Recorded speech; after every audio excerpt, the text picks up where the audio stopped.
మద్యం విధానంపై అక్రమ కేసులో కుట్రలు ఒక్కొక్కటిగా బెడ్స్ కొడుతుండటంతో చంద్రబాబు ప్రభుత్వం కొత్త కుతంత్రాలకు తెరతీస్తోంది.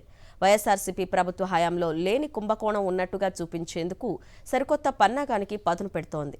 అందులో తాజా అంకంగానే హైదరాబాద్కు చెందిన న్యాయవాది, వ్యాపారవేత్త నర్రెడ్డి సునీల్ రెడ్డి నివాసం, కార్యాలయాల్లో సోదాల పేరిట సిట్ హైడ్రామా నడిపింది. మద్యం అక్రమ కేసులో కూటమి సర్కారు కుయుక్తులు పన్నుతోంది.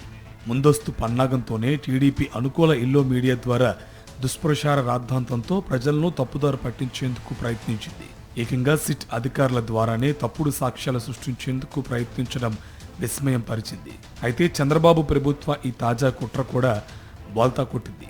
కొండను తవ్వినంత హడావిడి చేసిన సిట్ చివరికి అక్కడ ఎలుగు కూడా లేదని తెలుసుకొని చేతులెత్తేసింది. వైఎస్ జగన్పై దుష్ప్రచారం చేసేందుకు పన్నిన తాజా కుట్ర వివరాలు ఇలా ఉన్నాయి. చంద్రబాబు సర్కారు హైదరాబాద్కు చెందిన న్యాయవాది, వ్యాపారి నర్రెడ్డి సునీల్ రెడ్డిని లక్ష్యంగా చేసుకుని వేధింపులకు తెగబడింది.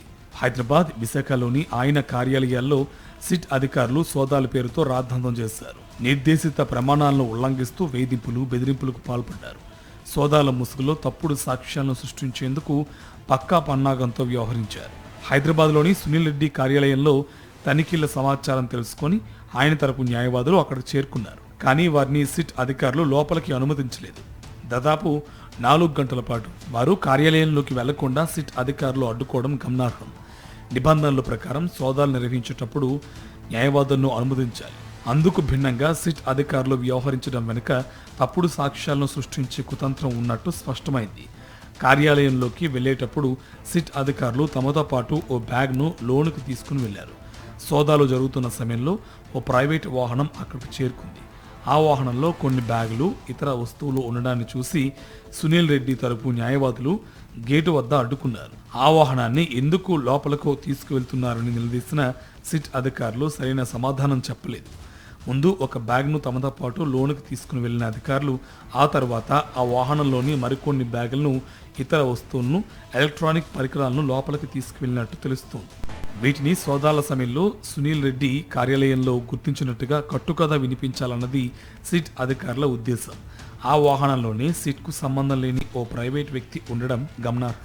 ఇవన్నీ చూస్తుంటే ఈ అక్రమ కేసులో సిట్ అధికారులు నిబంధనలకు విరుద్ధంగా దర్యాప్తు చేస్తున్నారని, అబద్ధపు వాంగ్మూలాలు, తప్పుడు సాక్ష్యాలతో దుష్ప్రచారానికి పాల్పడుతున్నారన్నది స్పష్టంగా వెల్లడవుతుంది.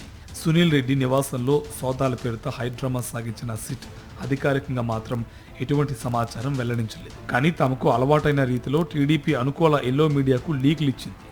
ఆ వెంటనే అవాస్తవాలు, అభూత కల్పనలతో ఎల్లో మీడియా మాజీ ముఖ్యమంత్రి వైఎస్ జగన్మోహన్ రెడ్డికి వ్యతిరేకంగా అసత్య కథనాలు ప్రచురించింది.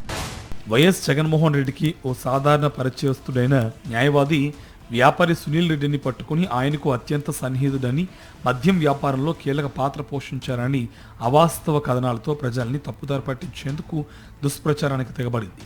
అసలు అత్యంత సన్నిహితుడని ఎవరిని అంటారో ఈనాడుకు గాను, ఇతర టీడీపీ ఎల్లో మీడియాకు గాని తెలుసా అని పరిశీలకులు ప్రశ్నిస్తున్నారు.